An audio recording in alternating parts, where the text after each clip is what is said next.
gonna do a stream.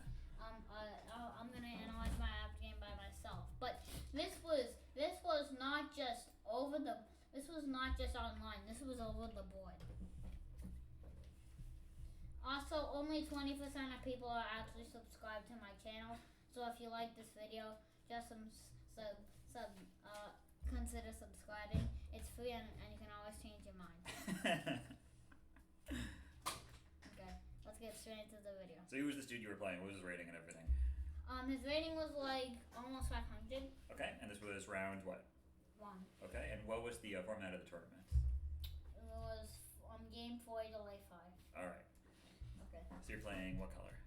I'm playing white. Okay. E4, E5, knight f3, knight f6, knight takes e5. Now, here's one thing I don't understand. If my opponent's watching this video, I'm just recommending you play knight takes e4. Because the thing is with knight takes e4, you might I'm gonna go like you might think I'm like gotta go here, but you're gonna like always you can always play this, and then your queen's just out here there for nothing. And now this is under attack, so either you do this or this, but f3 is risky. Alright. Let's see. So what happens in the game is c6. I don't hate c6, but I don't love it.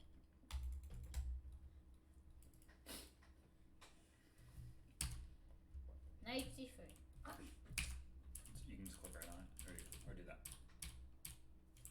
Okay. So knight c3, bishop c5. I mean, I have d4, and then you have to move your bishop again. The bishop c5 is the worst developing move I've seen.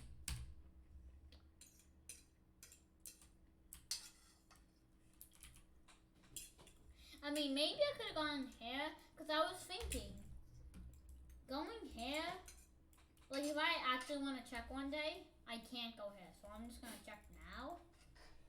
And then I honestly thought he would either go knight here, or knight here. But he actually went here.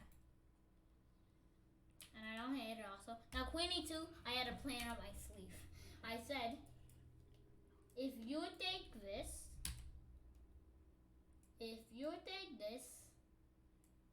I mate you. Oh wait, it's not mate, but after this, it's not the best position for you.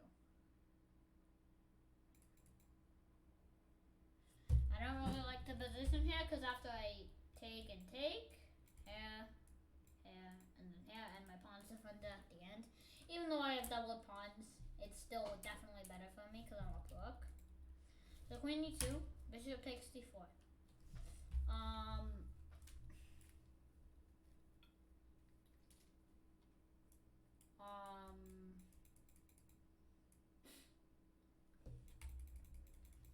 Why did I not play this? I was thinking knight g6 is just forced mate, but I don't think it is.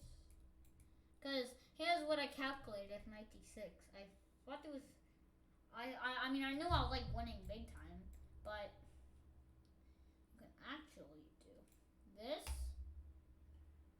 Oh, there's a nice mate here. There's a nice mate here. This is a nice mate. Wait, it's not mate yet. So I thought this might happen. And then when I get to here, I think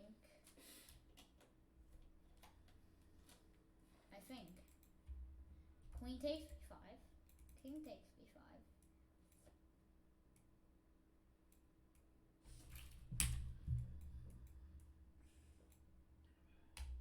Then well now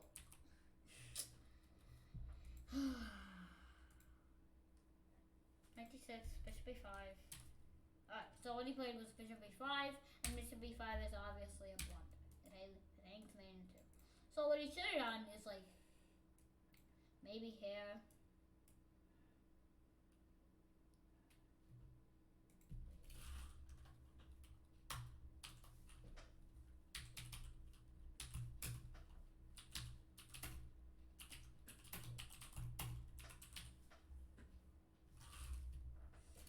it saves the game for now. Because as you see in in these lines,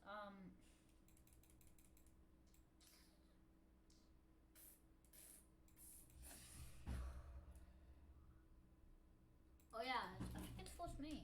There's a line I calculated with them at the end of the game. I forget it. I don't know. You want my hint or no? Hold on.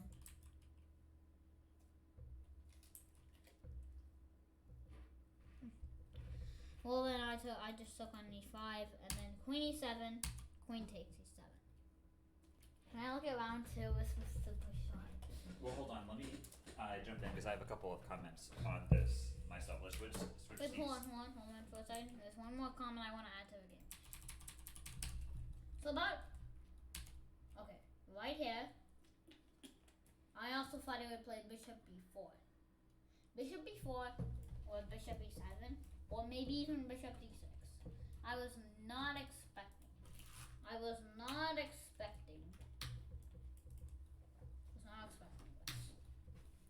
Expecting this. Expecting this. And I was expecting this. So, and then, I mean, bishop e6 I don't hate also.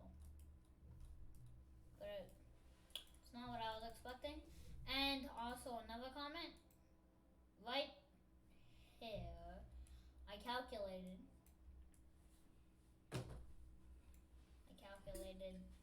this, but then I saw this is losing because I'm down a piece.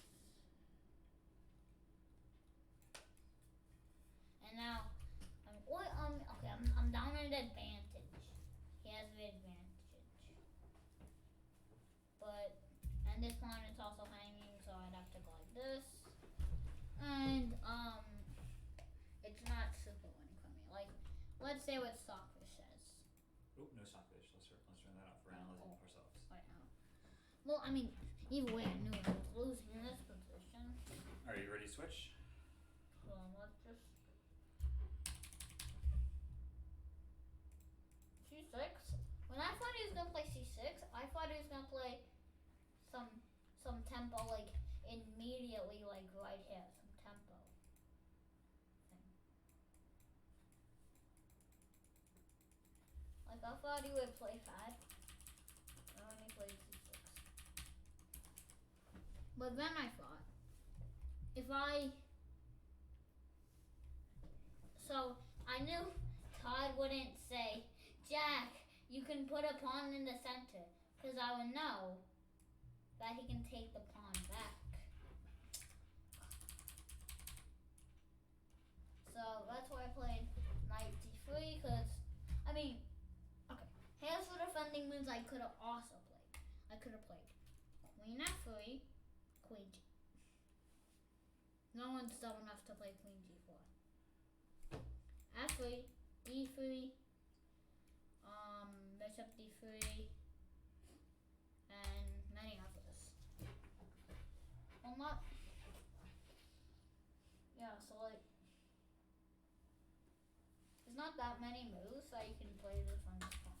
But the only good one that develops your piece also is knight g3. Alright. Your turn, Todd. Alright, let's go.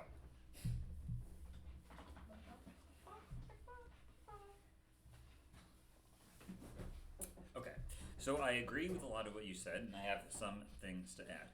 So e4, e5, knight f3, knight f6, knight takes e5. So here you said that you would tell your opponent to play knight takes e4. Knight takes e4 is actually too soon here. So this is a big mainline opening called Petrov's defense. But knight takes e4 is a mistake because it runs into the move queen e2. Oh yeah, I remember. Yeah, this is a trap that you knew from back in the day.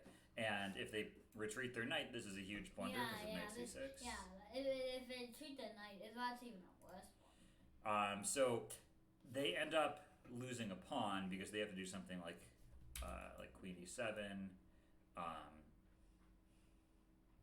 the queen takes e4 and d6. d6. Something like this, and then we defend the knights, and white ends up in this endgame up a pawn. It's not like the game is immediately easy to win. Yeah, the game's not immediately over, but white is up a pawn in an endgame, so this is absolutely not what black wants out of the opening. So yeah, instead of knight takes e4, he has to first play d6 to kick your knight away, and then he can take this back. Daddy, did you only enter game 1, or did you enter a little bit of game 2? Just game 1. Okay, so c6. You said you didn't love this move and you didn't hate this move. I hate this move. I think this is one of the worst moves on the board for black, other than, you know, like hanging a piece somehow. c6 is getting into big trouble. Because c6 does two bad things. Yeah, it does also one bad thing. Hold on. One bad thing is like on c7 it opens your queen. So like one day he's gonna go bishop a5 and then queen d2, bishop a5 like thing one day. And well, that's not the downside that I had in mind. It's just that number one, black needs to win back his pawn because you just took a free pawn and he's doing nothing about it. So that's downside number one. He's just letting you keep your free pawn. Number two, yeah, it's not so much this diagonal that I mind, it's this square. Because black's knight wanted to go to this square. And now he can't because there's a pawn there. And now it's very hard to complete white's developments because we have to do something about this pawn and create a new square for our knights. So those are the two big problems with c6. So c6 is like, it's kind of worse than a waiting move for black because it gets in the way of his knight c6 development. Actually, one move to sacrifice a pawn here that Eric Rosen likes to play is knight c6. This is, you know the name of this gambit? Stafford. That's right. I watch all of Eric Rosen Stafford videos. Yeah, so the Stafford gambit is like, it's a super funny Eric Rosen joke. He gets away with drawing sometimes actually. Yeah, the Stafford gambit is like not correct, but at least it's a way to play because at least it has an idea. Like if they take this, your pieces come out really quickly. Black has more development than white. You have diagonals for both of your bishops. Your queen is active. So at least this knight c6 move has an idea, even though the computer can probably refute it. But c6 is a big problem for black. So knight c3, good move. Knight c3, good move. Okay. Bishop c5, d4, excellent move. Yeah, bishop c5 is kind of a mistake for this reason. And actually, after the game, I talked to your opponent a little bit, and he said that in the opening, he always tries to aim for like knight f6, bishop c5, and castles. And that kind of helped explain this bishop c5 move. He says he doesn't know other defenses than the than the Petrov. He has no many other openings. Yeah, but what he told me was that he kind of aims to always put his pieces on the same squares, usually in the opening, which got him into a little trouble here because bishop c5 is running into the very strong move d4, which wins a tempo and sets up a huge pawn center for you. So actually, in this position, he had to find a different way to develop his pieces. I think things were already getting difficult because his pieces are misplaced. But definitely a better square for his bishop would have been b4, where he can at least threaten to eliminate this knight and regain his pawn on e4. So b4 was a much more logical square for his bishop than c5. Now after d4, white is, I think, already much better. Hold on, slow down. Yeah, bishop c4. Can't hate on. Yeah, bishop c4 is developing. I might have preferred to get out of the way of this tempo, but actually it's not so bad. The other place that we can consider for the bishop is e2 and then castles, but bishop c4, this check, and queen e2 is gaining the time that we lose after d5, so I think it's kind of okay. You could also have considered bishop g5 immediately, because then d5 is harder for him to achieve. You can like maybe take here, something like that if he plays d5. But bishop c4 is on the right track because, after bishop b5 check, we do gain back a tempo with queen e2, which is very menacing. Now, you said that if bishop takes b5, he has knight g6 check. He doesn't because your queen will be hanging in that line. And knight g6 is not a double check. So after bishop takes b5, I think that we can simply do something like queen, knight takes maybe also? Yeah, just knight takes, and you're still threatening a lot of discovered checks, although here, I don't know, maybe he can castle. And perhaps this isn't so bad for him because this pawn is hanging. So yeah, bishop takes b5. You mean bishop takes d4? Yeah, so no, bishop takes b5 is kind of an issue for us. Maybe we want to play queen takes b5 instead. We just have to watch out for this pawn. Make sure it doesn't get too weak. But yeah, here we can maybe take on d5.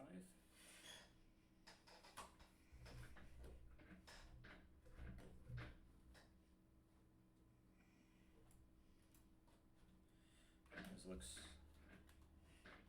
pretty decent because we're threatening to go knight takes f6, and then take twice on d7 when at the end he'll have a bad pawn structure, and after something like this, do we have a win? I don't know, but at the very least we can go like here. Yeah. And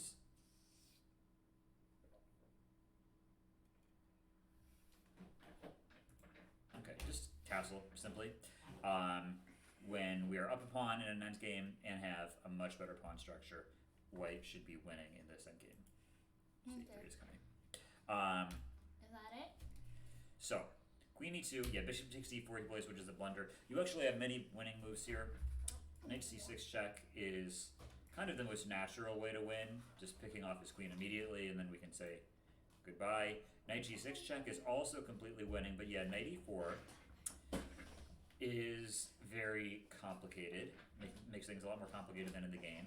So yeah, if you play knight takes e4, and he plays bishop takes b5, this is the line that you showed. Here you have this move, which is mate. This is a very nice double mate. Yeah, that's what I was I thought the mate was a little backwards. Yeah, you played knight d6, but knight f6 is the mate here. However, he doesn't have to play this way. Yeah, he can play bishop e5 or something. No, so after knight takes e4, he can play f takes g6.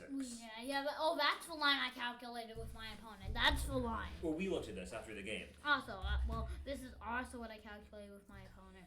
Yeah, and I didn't see anything so immediately crushing here. Yeah, me neither. I said I don't see checkmate here, and I also thought this for a second, but this is losing.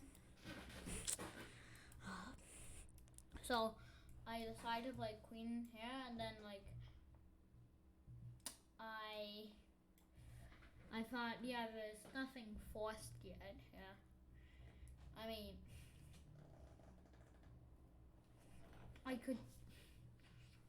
can maybe get something a little tricky where,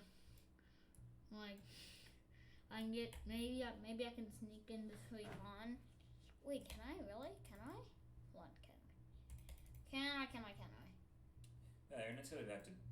Oh yeah. Oh. d3. You have to be a little careful. You have to be careful. Here, but let me see. I think that there's something better. After knight e4.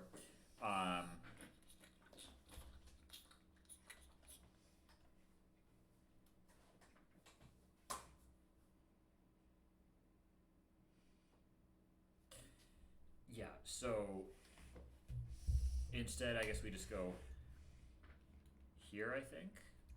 Yep. Save your bishop. And none of the recaptures look very good, so if knight takes d7, you should... I mean, yeah, you can just take his rook, I think. You don't have to be too complicated. Because knight takes e4 again, he had f takes g6. But yeah, you can just save your bishop with check and take his rook. And I think that that's the solution here after knight e4. In the game, yeah, he played queen takes... he played bishop e5, which is walking into mate in 2.